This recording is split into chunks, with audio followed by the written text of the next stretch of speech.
Hi guys, welcome back. I'm here with a new video. It's been about a year since my last video, and in my last one I just graduated and was answering a bunch of your graphic design questions.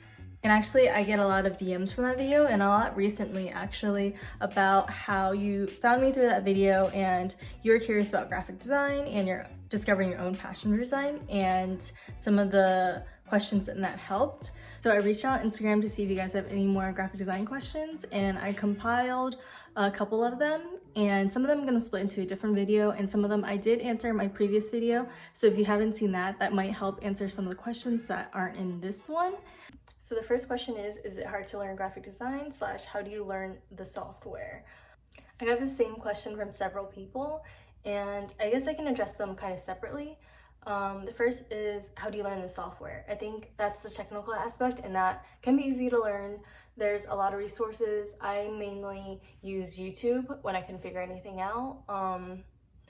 And also, to learn the software, it's kind of like using a language. You have to practice it. So if you want to learn a software, I think the best thing to do is to utilize that skill by doing either freelance projects, doing projects for friends, or just assigning yourself your own project. So that way you're experimenting with all the tools. I think there's visually pleasing graphic design, and there's like the mentally pleasing graphic design, where it makes someone have that like aha moment with you. And I think that's the hard part to learn, and I'm still learning as well. But if you're not getting your idea across or conveying that message in a way that'll stick with the viewer, then the design is just purely visual. Next question is, how do you find design inspiration? After I list out the client specs and brainstorm some like keywords, I'll start a Pinterest board for it. It might be things that are graphic design related, but it might be just images that fit the mood as well, that kind of give me an idea of the feel of it. And it might even be like a random object that relates to the brand and how I can kind of incorporate that into the design as well. So I'll also go on Behance for design inspiration. They have a bunch of different creative categories that you can sort through, and specifically in graphic design, it'll narrow even more down into branding, editorial, but they have a lot of more contemporary and new graphic designs, and I like the way they present it as well. It shows how you can like expand the brand and display and present your design. So I also got questions about what design resources I recommend.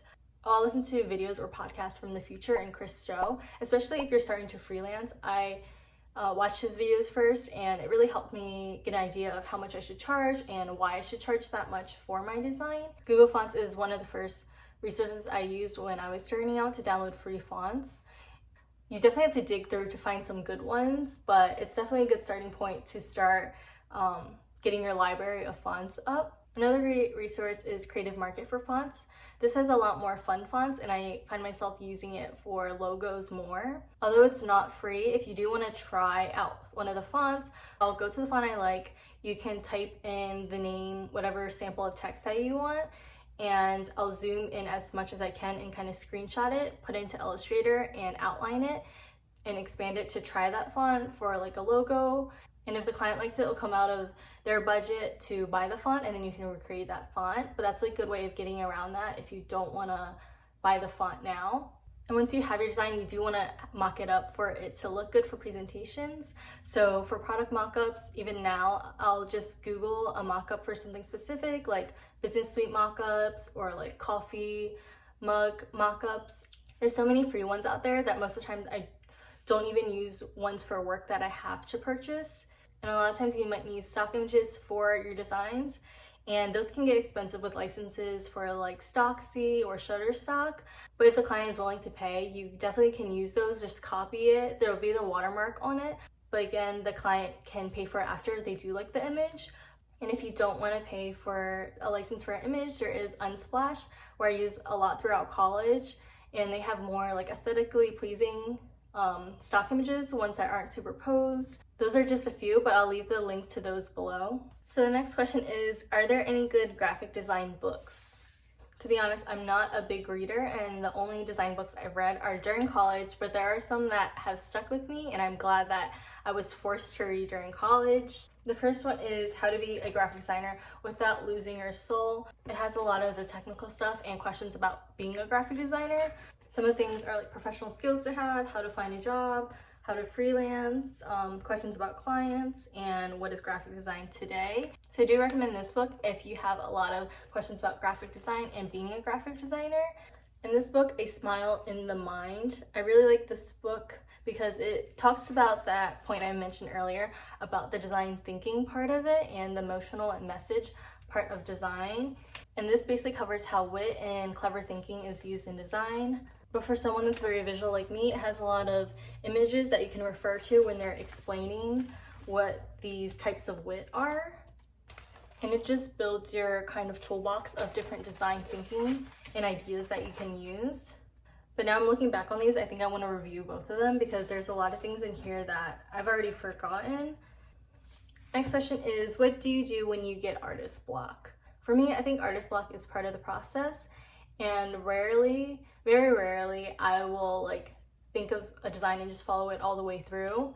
But most of the times I do get artist block, and that's just part of the process. And I think it's because when you're thinking of something constantly, you kind of put a pressure on yourself and then you'll just run out of ideas.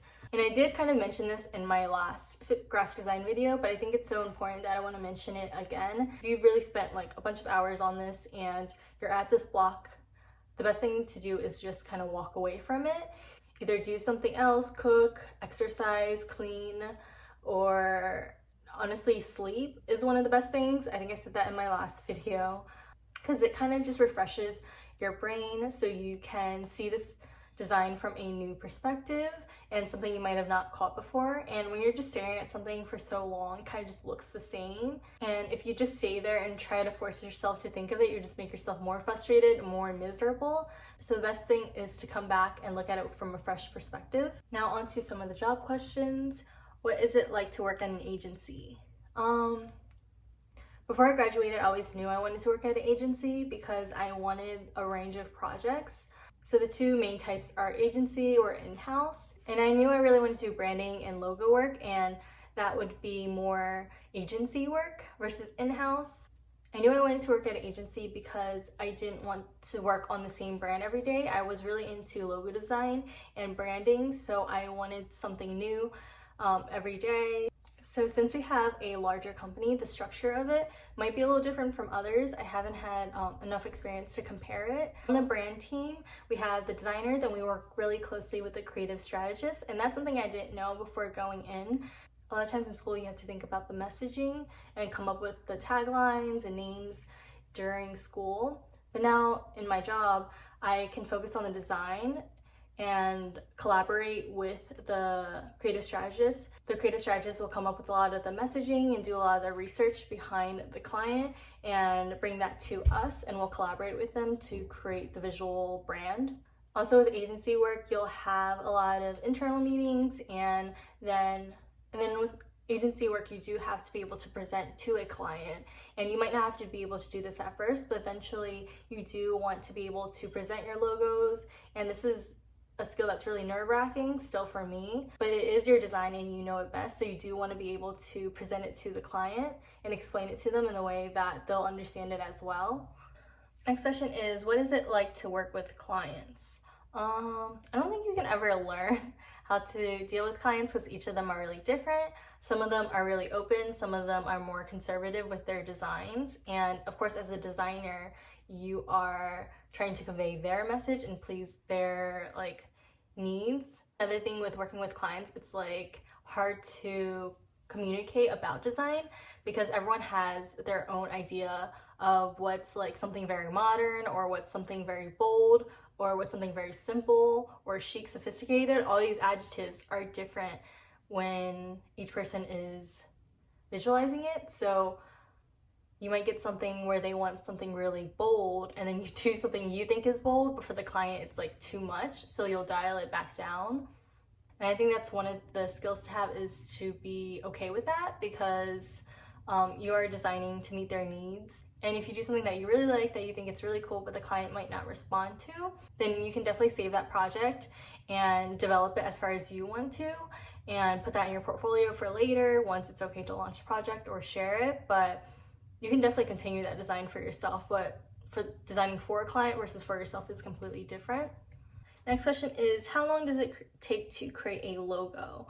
It would be fun to take you guys through this process in another video too, but I think my idea of logo has expanded since I've worked at an agency and seen how they present their work and working with the art directors. So now to me, when I'm designing a logo, I also think about different formats of it. Also with a logo, you want to think of the full brand. So how are you going to develop the color? Also, what brand pattern can you create from it? So I find myself a lot of time taking the logo and starting to mess with it on my artboard. There's been times where I've been rushed and it's taken like a day and a half to 2 days, which isn't much time at all.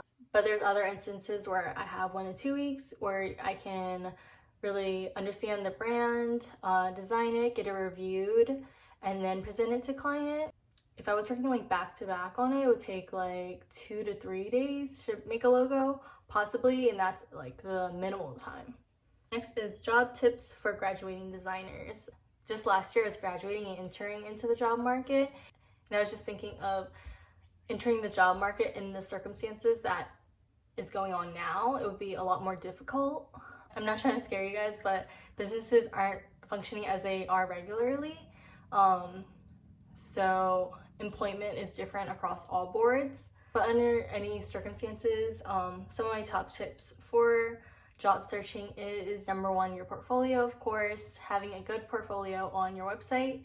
I know my art director said when he was looking at my portfolio, it was one of the ones he remembered. He liked how it was really simple to click into, view my designs. Everything was like mocked up really nicely. I had a description of my why behind each of the designs and explaining my design thinking. I know once you're graduating, you have a lot of student projects, and not all of them are to your liking because you were doing them as you were learning design. So I definitely only had like a few things I could include in my portfolio, but definitely include what you're proud of, what you like, and then include what you want to be hired for.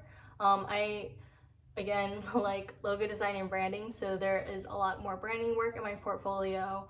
I did include a section of like my photography and my traditional drawing, because even though those aren't like things I wanted to get hired for, those are sub skills that can add to my design that I enjoy doing. And I've actually used like my photography in work when we needed a certain image. I was able to come in and photograph it. The job market is different depending on what area you're in, but if there's any internships, that's how I started at my job. I'm actually seeing more now. There's like online full-time positions for graphic designers because it is a job that you can do remotely. Also, just using freelance to your advantage right now. Since we are a very digital job, we can work remotely. And once you do get an interview for a position, for the interview, definitely think about what makes your design unique or your design thinking. I know for my interview, they really enjoyed hearing me explain my designs, and again, the design thinking about it. That way they know who you are as a designer and how you think. And that's definitely an advantage besides just making something visually pleasing. The next question is, how did you decide on your personal branding? Luckily, we had a class set aside for developing our personal branding, but if you're developing yours now, think about just your, like, a lot of times like your style as a person is very much how you are as a designer as well. I think one of the things I find really fun is assigning a color to someone in their brand. This was like my senior project, and you know, you can like look at someone and be like, yeah, I can see you as like an orange or a teal. I know my brand color is red, and I didn't choose red because it's like my favorite color, but because red is bold, it's like passionate, it's kind of just, it's also sophisticated. And then I matched it with a typeface that I felt was very modern but also sophisticated, and then combined it in a way that's kind of witty. And I feel like all those little aspects of design and design thinking combines into how it resembles me as a brand. Your personal brand is really a visual representation of you. So some might be more sophisticated, some might want to be more fun, and it's really your personality visualized. So I think just think about that. Do you have to know how to draw to be a successful graphic designer? The answer is no, you don't have to. Of course, it's an advantage to have to. I talked to my colleague about this too. It's kind of interesting because as graphic designers, you have to be almost like a chameleon to know every design style, because with one client they might be more boho, with one might be techie and modern, and you have to be able to convey those. With the programs nowadays, you can get away with like drawing something roughly and then like tracing it and refining it digitally. I didn't know this until I started working, but it's a lifesaver that we actually have like a library of vectors that you can use. So half the time I don't illustrate anything unless I want something very specific, or I'll grab something and manipulate it. I rarely have to draw. That's just not my strength, but I do have colleagues where it is their strength. How do you deal with frustration? You can ask my friends, my boyfriend. I don't deal with it like super well. A lot of my frustration will stem from if I can't get through to an idea, or if I have something designed out and then have like a bunch of like comments coming in. Most of the times it's with like time constraints and when you're under pressure that those comments will get to you. But I've learned like when you do take those comments into account, it definitely helps you discover outside of like what you know and what you already see and create something like new. But that is it for this round of questions. And I know graphic design isn't where I get my most audience base from or engagement from, but honestly it's like the most rewarding thing I can do, to be able to navigate through any of the confusion that I experienced when I first started as well. Stay safe in your homes. Thank you for watching. See you guys next time. Bye!